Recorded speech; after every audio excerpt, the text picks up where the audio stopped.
Ciao a tutti! Oggi vi parlerò di quando e perché un peperoncino potrebbe risultare mortale. Ma prima vi mostro come i professionisti assaggiano un peperoncino. L'assaggio serve a capire il gusto della varietà che stiamo testando, così da capire come meglio abbinarla in cucina. Perché ci sono varietà che si prestano meglio per essere seccate, polverizzate, altre per fare le salse o per essere mangiate crude, per essere fermentate, eccetera, eccetera. Poi c'è il livello di piccantezza e la personalità. Qui abbiamo alcune varietà di Super Hot. Giusto per rendervi l'idea, questo qui è un Moruga Monster Red. Può arrivare a 2 milioni di Scoville, quindi leggermente sotto un Carolina Reaper. Le Scoville sono l'unità di misura per capire la quantità di piccantezza di un peperoncino. Vanno dal 0 del peperone dolce, 0-100 Scoville mi sembra più o meno, comunque il peperone dolce quasi non ne ha, infatti non si percepisce nessun tipo di piccantezza.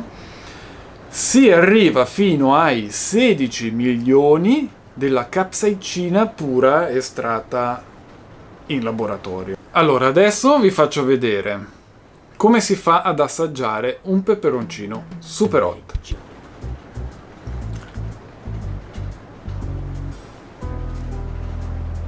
Meglio di no. La prima cosa che dobbiamo fare è andare a prelevare un pezzetto, mica tutto lo si mangia, un pezzetto sul fondo. Nel peperoncino la capsaicina viene prodotta da ghiandole situate tra la parete e la placenta. La placenta è la parte con la maggior concentrazione di capsaicina, mentre i semi, a differenza di quel che crede molta gente, sono quelli che ne hanno meno, cioè non ne hanno al loro interno, ma essendo attaccati alla placenta ne hanno un po' esternamente. Quindi prendiamo il nostro Moruga Monster Red da 2 milioni di Scoville, nella migliore delle ipotesi, andiamo a prelevare una piccola parte di peperoncino dalla parte inferiore. Vedete, qua c'è il picciolo. Dalla parte inferiore tagliamo via una parte e vedete anche che è pieno di acqua, è meglio non toccarla perché pizzica. Comunque sia, questo è il nostro bel peperoncino, questo è il nostro pezzetto che abbiamo prelevato. Logicamente meno il peperoncino è piccante, tipo questi, meno è piccante e più grande potrà essere la parte che andiamo a prelevare. Comunque vi faccio notare che questa parte che ho prelevato di Moruga è quasi grande quanto quest'altro peperoncino, che è un chinense anche lui, si difende bene. Ok, allora abbiamo prelevato il nostro pezzetto di Moruga e andiamo a masticare lentamente. Concentriamoci su quello che avviene in bocca. Io già sento, solo a dare 3-4 masticate, sento già pizzicare un pochino la gola, la punta della lingua.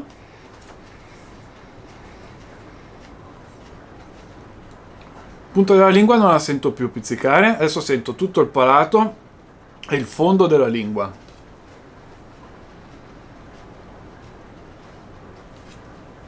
Il gusto fruttato classico del chinense non si sente troppo, è meno fruttato di un habanero e per questo motivo lo trovo piacevole.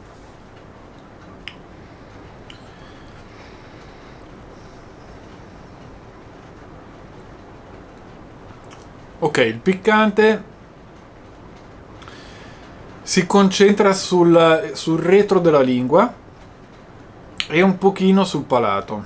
Inizio a sentire il calore venire su dal petto. Io adesso l'ho ingoiato e dal petto si sente venire su il calore.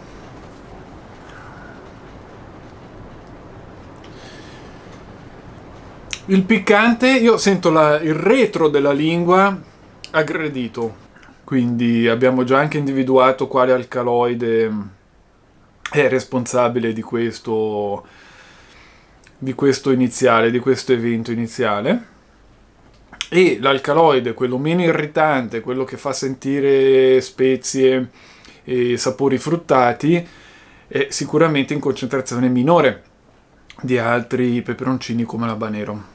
Non è estremamente piccante, logicamente, perché, come vi dicevo, abbiamo preso la parte finale del peperoncino, che è la parte meno piccante.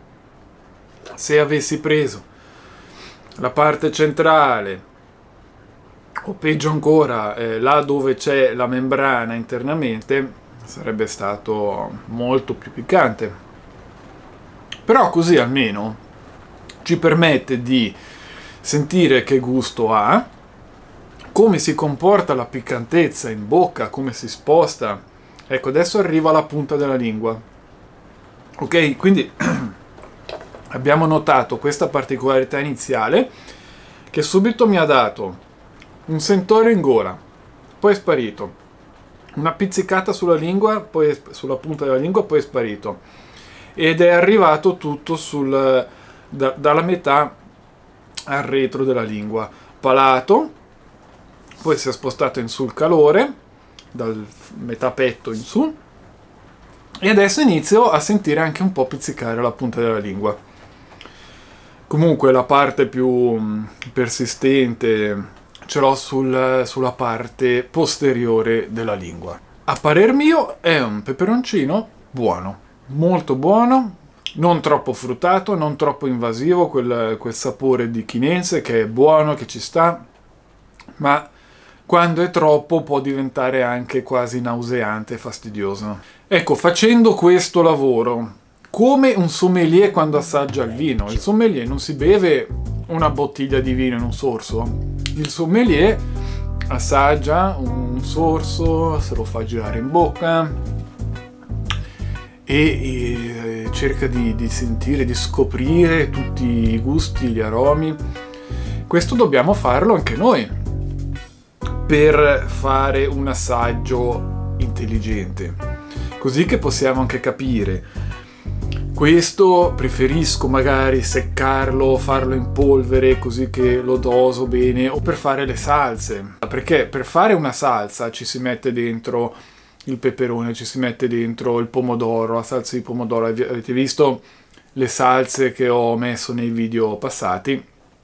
Ecco, oppure mettiamo dentro un peperone, un peperoncino affumicato, andiamo a coprire tutti quegli aromi speziati e fruttati classici dell'habanero. Quindi io per fare l'olio piccante userei un habanero, un fatali, un goronong. Sono tutte varietà che hanno molto accentuato l'alcalino del gusto fruttato, del gusto speziato, e quindi secondo me sono delle varietà che sono molto più adatte a fare l'olio piccante.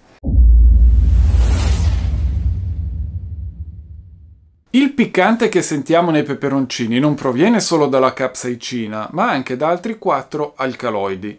Ognuno di questi ha un effetto differente. C'è quello che si sente di più in gola, c'è quello che lo si sente in tutta la bocca, c'è quello che si sente di più sul palato, c'è quello che ti dà quel gusto, quell'aroma di speziato, di fruttato classico dell'habanero. E poi logicamente c'è il più irritante di tutti, che è appunto la capsaicina. Assaggiando i peperoncini come farebbe un sommelier col vino, impareremo a distinguere tutte queste particolarità che si differenziano ad ogni varietà.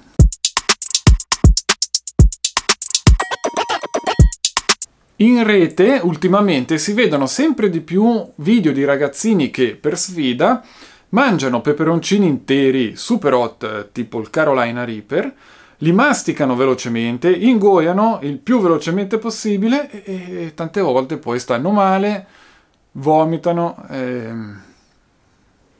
Mi domando che senso abbia tutto ciò. Adesso c'è questa mania delle One Chips Challenge, praticamente sono una chips a testa, è un pacchetto con dentro 2 chips normalmente, una a testa e ci si sfida mangiando questa sola chips, condita con Carolina Reaper o altri super hot.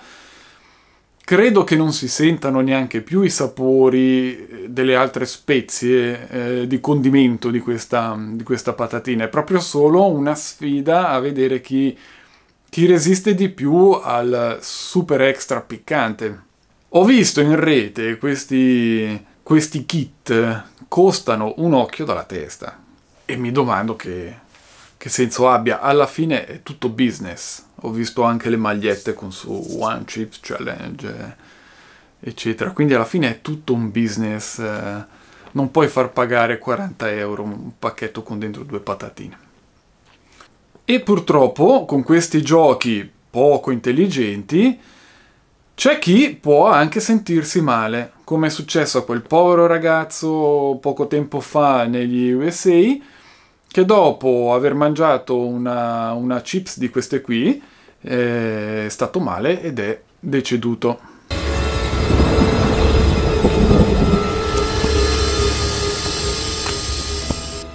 Ma questi peperoncini super hot possono davvero uccidere una persona? La risposta è purtroppo sì. È stato calcolato in laboratorio che la dose letale di capsaicina è tra i 43 mg per chilo corporeo. Ciò vuol dire che una persona di 80 kg, se consideriamo il valore più basso 43 mg, potrebbe morire dopo aver mangiato una ventina di Carolina Reaper. Come avrete capito, è la quantità che fa la differenza tra medicina e veleno.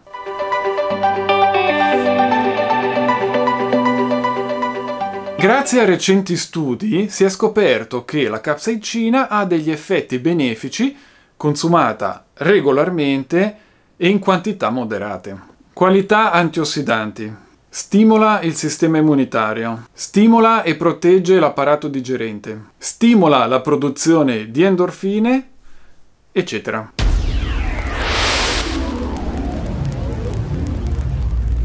Come per ogni cosa, il troppo storpia e a volte uccide. Da protettore delle mucose in dosi moderate a potente irritante in dosi eccessive. E logicamente se si soffre di gastriti, ulcere o reflusso è meglio astenersi dal consumo di peperoncini.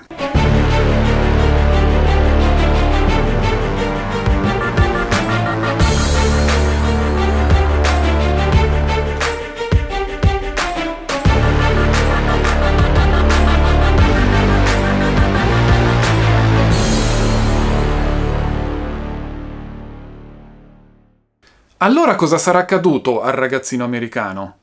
Forse era allergico, può darsi, o era asmatico, forse. Tutto ciò lo sapremo soltanto dopo l'autopsia. Consideriamo comunque che il peperoncino più piccante del mondo, per ora, è il Carolina Reaper, che raggiunge un livello di Scoville di 2.200.000. Vi ricordo che la scala Scoville è semplicemente un sistema unitario per poter classificare la piccantezza dei peperoncini. Lo spray al peperoncino venduto per autodifesa a chiunque raggiunge i 2 milioni di Scoville. Lo spray al peperoncino utilizzato dalle forze dell'ordine può raggiungere anche i 5 milioni di Scoville. Adesso vi leggo un piccolo estratto di quanto riportato dall'Ufficio Federale della Sanità Pubblica in Svizzera. Lo spray di difesa rende l'aggressore inoffensivo per un breve lasso di tempo, senza causare danni permanenti. Gli agenti irritanti contenuti negli spray di difesa derivano dal peperoncino o dal pepe di Cayenne. Queste sostanze irritanti agiscono in pochi secondi sugli occhi, sulla pelle e sulle vie respiratorie, causando tosse e starnuti che possono provocare una sensazione di angoscia. Di solito i sintomi spariscono completamente nei 30-60 minuti successivi. In rari casi gli effetti possono durare più a lungo ed essere più fastidiosi. I soggetti particolarmente sensibili, come gli asmatici o gli allergici, possono avere una reazione più violenta a tali sostanze.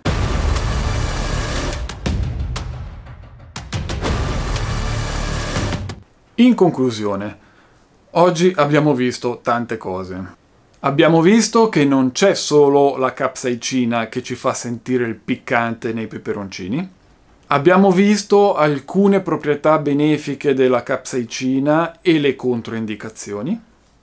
Abbiamo visto che in persone sane, senza intolleranze, senza allergie e senza superare una certa quantità, la capsaicina è innocua.